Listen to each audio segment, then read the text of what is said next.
আসসালামু আলাইকুম। LB24-এর বার্তা কক্ষ থেকে আপনাদের স্বাগত জানাচ্ছি আমি মাহাথির মোহাম্মদ মিজান। শুরুতেই আজকের সংবাদ শিরোনাম। আওয়ামী লীগের অংশগ্রহণে আপত্তি নেই, সবাইকে নির্বাচনে চায় বিএনপি, দ্য হিন্দুকে বললেন ডক্টর ইউনূস। প্রয়োজনীয় সংস্কার শেষ করে দ্রুত নির্বাচন দিন, বললেন মির্জা ফখরুল।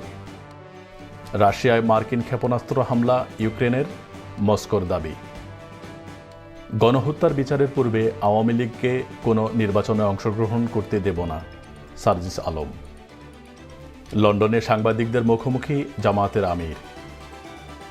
গুরুতর অসুস্থ খামেনি, গোপনে দেশের সর্বোচ্চ নেতাকে নির্বাচন করেছে ইরান। শুনছিলেন সংবাদ শিরোনাম, এবারে বিস্তারিত সংবাদ। আওয়ামী লীগের ১৬ বছরের শাসনের পর শেখ হাসিনার ভারতে পালানো ও দেশের অভ্যন্তরে অস্থিতিশীলতা তৈরির চেষ্টার মধ্যেই দলটি নিষিদ্ধ করার দাবি উঠেছে। এ বিষয়ে দ্য হিন্দুকে দেওয়া এক সাক্ষাৎকারে অন্তর্বর্তী সরকারের প্রধান উপদেষ্টা ডক্টর ইউনূস জানান, আগামী নির্বাচনে আওয়ামী লীগ অংশ নিতে পারবে, তবে এ বিষয়ে কোনো সিদ্ধান্ত নেয়নি সরকার। ডক্টর ইউনূস বলেন, বিএনপি সব দলের অংশগ্রহণ চায় এবং প্রধান দল হিসেবে তাদের মতামত উপেক্ষা করা সম্ভব নয়। তিনি নিজেকে রাজনীতিবিদ হিসেবে দেখেন না বলেও জানান।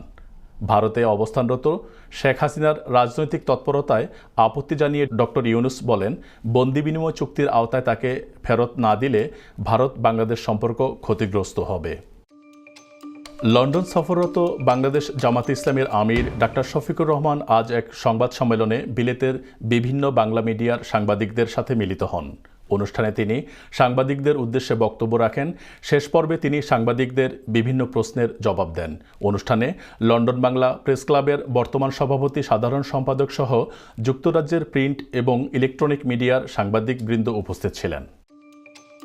বৈষম্য বিরোধী ছাত্র আন্দোলনের আহ্বায়ক হাসনাত আবদুল্লাহ বলেছেন, আওয়ামী লীগের পুনর্বাসনকারীদের ইতিহাস গণশত্রু হিসেবে চিহ্নিত করবে। ফেসবুকে দেওয়া পোস্টে তিনি উল্লেখ করেন, দিল্লিকে কিবলা বানিয়ে ক্ষমতায় যাওয়ার আকাঙ্ক্ষা জনগণের মুক্তির সঙ্গে বিশ্বাসঘাতকতা। তিনি ২৪ পরবর্তী বাংলাদেশে আওয়ামী লীগের বিচার নিশ্চিত করার দাবি জানিয়ে বলেন, আওয়ামী লীগ নিয়ে কোনো দ্বিতীয় বক্তব্য থাকতে পারে না। প্রয়োজনীয় সংস্কার শেষে দ্রুত নির্বাচনের আয়োজন করতে অন্তর্বর্তী সরকারের প্রতি আহ্বান জানিয়েছেন বিএনপির মহাসচিব মির্জা ফখরুল ইসলাম আলমগীর। জাতীয় প্রেস ক্লাবে এক আলোচনা সভায় তিনি বলেন, রাষ্ট্র সংস্কারের জন্য বিএনপির ৩১ দফাই যথেষ্ট। তিনি দ্রুত নির্বাচনের রোডম্যাপ ঘোষণা ও গণতান্ত্রিক পরিবেশ ফিরিয়ে আনার দাবি জানান। মির্জা ফখরুল বলেন, আমরা চাই না আওয়ামী লীগের দুঃশাসন আবার ফিরে আসুক। নির্বাচিত সরকার থাকলে ষড়যন্ত্র করা সম্ভব হবে না। হুন্ডাম ট্যাপ ট্যাপ সেন্ডে বোনাস দিয়া উলি আরম্ভ করছে। কোনো গোপন চার্জ নাই, এক্সট্রা ফিস নাই, দালালি নাই। টেকাই ওই মুহূর্তে মোবাইলও বা ব্যাংকে ট্যাপ ট্যাপ সেন্ডে। Tap tap send. Send more, spend less.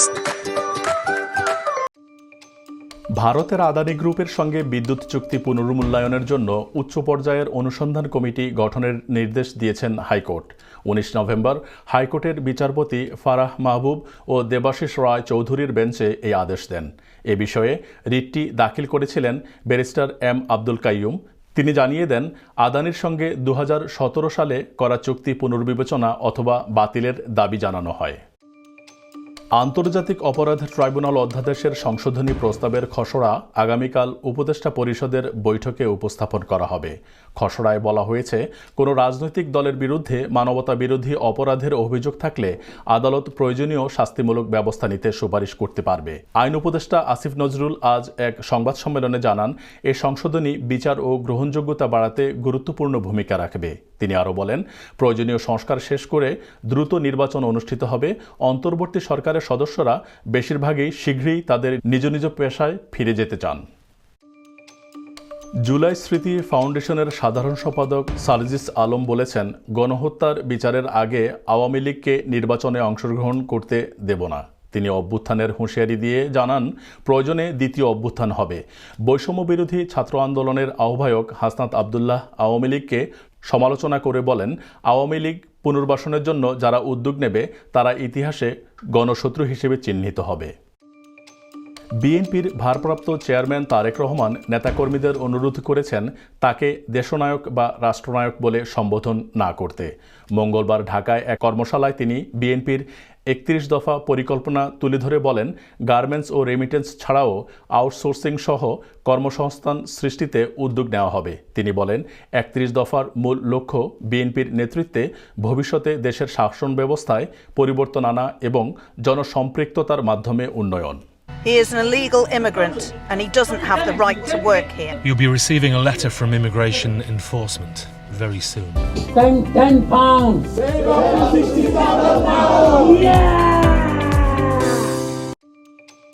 দুর্নীতির অভিযোগে দীর্ঘদিন ছুটিতে থাকা সুপ্রিম কোর্টের হাইকোর্ট বিভাগের ৩ বিচারপতি পদত্যাগ করেছেন। রাষ্ট্রপতি তাদের পদত্যাগপত্র গ্রহণ করেছেন। পদত্যাগ করা বিচারপতিরা হলেন সালমা মাসুদ চৌধুরী, কাজী রেজাউল হক ও AKM জহিরুল হক। 5 বছর ধরে তারা বিচার কাজ থেকে বিরত ছিলেন। মঙ্গলবার আইন মন্ত্রণালয় এ বিষয়ে প্রজ্ঞাপন জারি করে। মস্কো জানিয়েছে, ইউক্রেন প্রথমবার মার্কিন সরবরাহকৃত দীর্ঘপাল্লার the army tactical missile system ক্ষেপণাস্ত্র দিয়ে রাশিয়ার ব্রিয়ানস্ক অঞ্চলে হামলা চালিয়েছে। রুশ প্রতিরক্ষা মন্ত্রণালয়ের দাবি, 5টি ক্ষেপণাস্ত্র গুলি করে ধ্বংস করা হয়েছে এবং একটি ক্ষেপণাস্ত্রের ধ্বংসাবশেষ সামরিক স্থাপনায় আগুন ধরিয়েছে। এটি রাশিয়ার আন্তর্জাতিকভাবে স্বীকৃত ভূখণ্ডে এই ধরনের প্রথম হামলার ঘটনা। ওয়াশিংটনের অনুমতির পরেই এই হামলা হয়েছে বলে জানানো হয়। রাশিয়া এ ঘটনায় কঠোর প্রতিক্রিয়ার হুঁশিয়ারি দিয়েছে। রাশিয়ার পররাষ্ট্রমন্ত্রী সের্গেই লাভরভ বলেছেন, এই ক্ষেপণাস্ত্র ব্যবহারে মার্কিন সামরিক বিশেষজ্ঞদের সংশ্লিষ্টতা থাকলে রাশিয়া এটিকে পশ্চিমাদের যুদ্ধের নতুন ধাপ হিসেবে দেখবে। গুরুতর অসুস্থ আয়াতুল্লাহ আলী খামেনির উত্তরসূরি হিসেবে তার পুত্র মুজতবা খামেনিকে গোপনে ইরানের সর্বোচ্চ নেতা নির্বাচিত করা হয়েছে। 26 সেপ্টেম্বর গোপন বৈঠকে অ্যাসেম্বলি অফ এক্সপার্টের সদস্যরা এই সিদ্ধান্ত নেন। খামেনি জীবদ্দশায় মসৃণ ক্ষমতা হস্তান্তর নিশ্চিত করতে চান। মুজতবা দীর্ঘদিন নেতৃত্বের জন্য প্রস্তুত ছিলেন এবং তাকে আয়াতুল্লাহ উপাধি দেওয়া হয়েছে। এফআরজে ট্রাভেলস, বিশ্বস্ততার প্রতীক। 85 Burdett road, Mile End, London E3 4JN। North লন্ডনে সম্প্রতি অনুষ্ঠিত হল বাংলার সুর আয়োজিত অটাম ফেস্টিভ্যাল। বিকেল 3টা থেকে শুরু হয়ে রাত 10টা পর্যন্ত চলা এই অনুষ্ঠানে ছিল বিভিন্ন ধরনের খাবার ও ঐতিহ্যবাহী পণ্যের স্টল, যা দর্শনার্থীদের আকর্ষণ করে। শাড়ি, ড্রেস, জুয়েলারি, পিঠা, সন্দেশ এবং চটপটির স্টলগুলোতে ভিড় ছিল চোখে পড়ার মতো।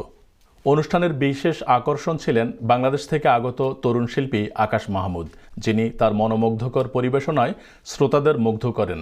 তার সাথে যুক্ত হয়েছিলেন ব্রিটেনে বসবাসরত স্বনামধন্য বাংলাদেশি শিল্পীরা, যারা বিভিন্ন সঙ্গীত পরিবেশন করেন।